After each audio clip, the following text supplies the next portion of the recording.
Силер тажаган жоксуңарбы? Мен тажадым. Кудайдын куттуу күнү ызычуу. Реформа Садыр Жапаровду президент шайлап жатканда системаны түп тамырынан алмаштыр деген талапты ким койду эле? Эл койгон, биз койгонбуз. Эмне система өзүнүн өзү алмашып калат беле? Реформа деген кнопканы басып койсо эле реформа болуп калмак беле? Түштүк Корея реформасы менен Сингапур реформасы эмнеси менен айырмаланган билесиңерби? Түштүк Корея эли президентине жардам берген, тытынып иштешкен, президент кандай гана чечим кабыл албасын колдоп гана турушкан.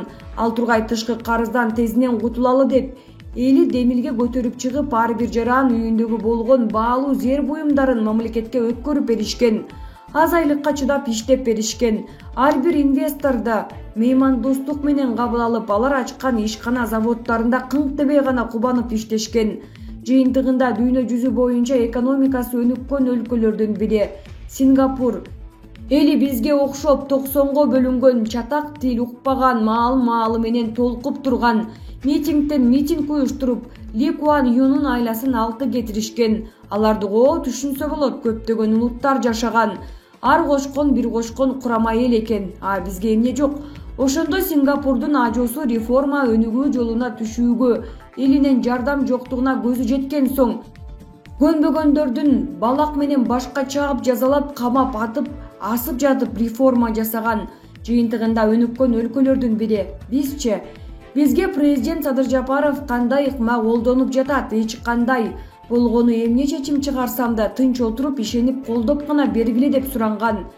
Же бизден алтын сурадыбы? Же бирибиздин башыбызды алып, бирибизге бала курдубу? Эмне жакпай жатат? Ооба, реформа деген ыңгайсыздык. Бир мамлекет турмак, бир адамдын жашоосунда өзгөрүү болсо стресс жаралат. Буга чейин да жазгам, эски пост. Реформа деген эмне? Реформа керек деген өзүбүз. Реформа мыйзам алмашуу, системанын алмашуусу. Бизге бири тааныш эмес саясат. 30 жылдан бери чечилбеген маселелерди чечүү. Берки бийликтер элден коркуп ачыктай албаган көйгөйлөрдү ачыктоо. Буга чейин көмүскөдө көмүлүп жаткан көйгөйлөрдү көтөрүп чыгуу. Реформа бул толугу менен системанын алмашуусу. Зона комфорта деген табияттын мыйзамы бар. Өлкө үчүн гана эмес, бир жалгыз адам үчүн дагы. Көпчүлүк учурда жаман болсо дагы ошол өзүнүн көнүп калган зона комфортасынан чыгуу бул ыңгайсыздыкты жаратат, нааразычылыктарды жаратат. Өлкөдө бийлик алмашты, мыйзам алмашты, система алмашууда, саясатчылардын иш алып баруу жолдору алмашууда, структуралар алмашууда. Андыктан оңой эмес. Реформа бул ыңгайсыздык жараткан зона комфортадан чыгуу. Реформага чыдаган өлкө чыдайт, реформага чыдаган эл чыдайт. Реформаны кааласаң, жаратып жаткан ыңгайсыздыгыңа бири жакса, бири жакпаган өзгөрүүлөргө чыдоо керек. Дайыны жок кызылдай бериштин азыр кажети жок. Бактыгүл Иманбек кызы. Сөөмөйдү мен тарапка кезебегиле. Саясатчы Исмаил Исаков президенттин басма сөз кызматына жооп кайтарды. Саясатчы Исмаил Исаков президенттин администрациясынын басма сөз кызматына жооп кайтарган. Ал бул тууралуу Сереп медиа маалымат агенттигине билдирди. Буга чейин президенттин басма сөз кызматы Азаттык партиясынын лидерине мамлекет башчы Садыр Жапаровдун ысымын атоо менен далилсиз билдирүү жасоодон алыс болууну сунуш кылган. Мындай сунушка Исаковдун ага чейин экс-депутат Бактыбек Калмаматов сыяктуу бийликти сындай тургандар болсо, анда алар камакка алынаарын бийлик көрсөтүп жатат деген билдирүүсү себеп болгон. Биринчиден, Бактыбек Калмаматовду УКМК тараптан учактан алып калуу мыйзамсыз.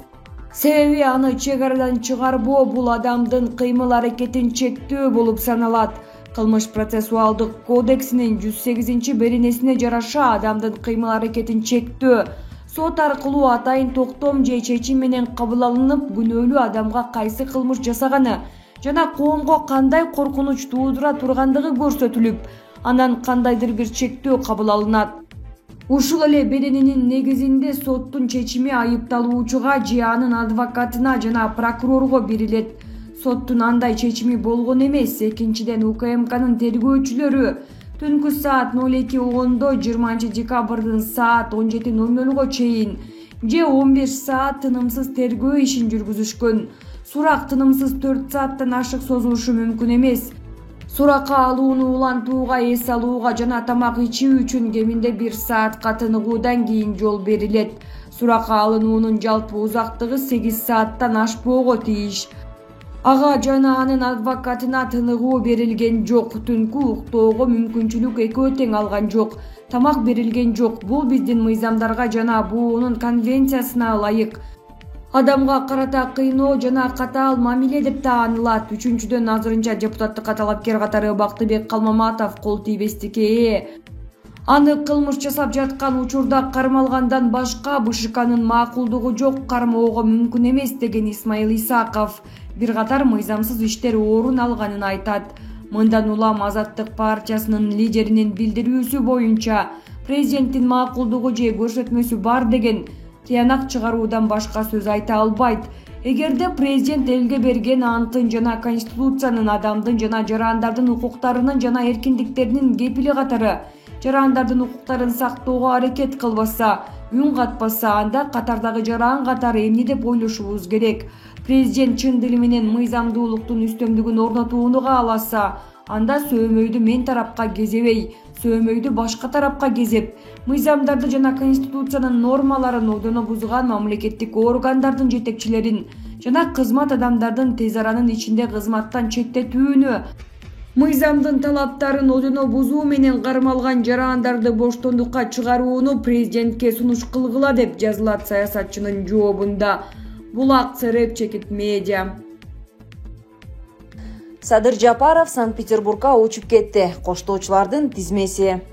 Президент Садыр Жапаров КМШ мамлекеттеринин жетекчилеринин бейрасмий жолугушуусуна катышуу үчүн Санкт-Петербург шаарына учуп кетти. Бул тууралуу өлкө башчынын маалымат кызматынан билдиришти. Аны коштоп кеткендердин тизмесин беришти. Делегациянын курамы: Руслан Казакбаев, тышкы иштер министри; Жээнбек Кулубаев, президенттик администрациянын тышкы саясат бөлүмүнүн башчысы; Гульнара Клара Самат, Кыргызстандын Россиядагы элчиси. Иш-чарага Беларусь президенти Александр Лукашенконун, Азербайжан президенти Ильхам Алиевдин, Армениянын премьер-министри Николь Пашиняндын, Казакстандын президенти Касым-Жомарт Токаевдин, Казакстандын биринчи президенти Нурсултан Назарбаевдин, Россиянын президенти Владимир Путиндин, Тажикстандын президенти Эмомали Рахмондун, Түркмөнстандын президенти Гурбангулы Бердимухамедовдун, Өзбекстандын президенти Шавкат Мирзиёевдин катышуусу күтүлүүдө. Булак, Спутник, Чекит Кейжи. Орусия Тажикстанга аскердик жардам көрсөтөт. Кече 27 декабрда Орусия Федерациясынын президенти Владимир Путин менен Тажикстандын президенти Эмомали Рахмон жолугушту. Бул тууралуу орус басылмалары кабарлады. Маалыматка ылайык, эки тараптуу жолугушуу учурунда Тажикстан менен Орусия Ооганстандагы кырдаал жана андан келе турган коркунучтарды талкуулаган. Сүйлөшүүлөр жыйынтыгында Орусия Тажикстан Ооганстан чек арасын бекемдөө жана Тажикстандын куралдуу күчтөрүнө аскердик техника түрүндө жардам көрсөтүү макулдашылды. Мындан сырткары эки өлкөнүн экономикалык байланыштары талкууга алынды. Булак, Назарнюс, Чекит.орг.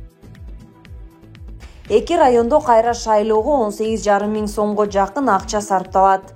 2022 жылдын 27 февралында Бишкек шаарынын бир мандаттуу номер 27 1 май жана номер 29 Свердлов шайлоо округдары боюнча жогорку кеңеш депутаттарын кайра шайлоо өтөт. Аталган округдардагы кайра шайлоого 18,486 миң сом чыгымдалат. Бул тууралуу Борбордук шайлоо комиссиясынын басма сөз кызматы билдирди. 28 ноябрда Кыргызстанда парламенттик шайлоо жаңы система боюнча өттү. Азыркы 120 орундун ордуна эми парламент 90 орун болот. Бул 90 мандаттын 54-нө 21 партиядан 1004 талапкер, ал эми 36-сына 282 талапкер ат салышты. Ал эми Бишкектеги кээ бир участоктарда, атап айтсак 1 май жана Свердлов шайлоо округдарында баарына каршы добуштар эң көп добуш алган талапкердигине караганда көп болду.